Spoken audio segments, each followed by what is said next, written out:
I had a great experience with Dr. Mazhar Hussain.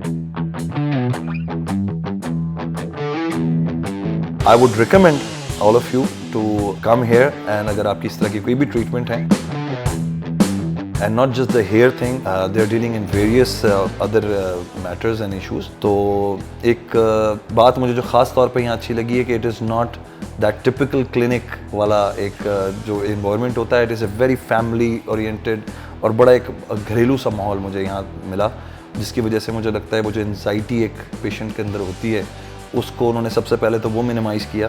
तो I think इस feeling में रहते हुए आप जब अपनी ट्रीटमेंट करने के लिए आते हैं तो it is the best thing to actually to feel.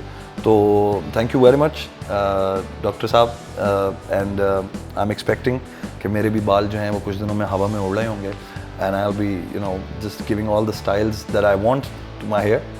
अभी तो ये सिचुएशन है, but in few months we'll come back and show you what the results are. Thank you very much.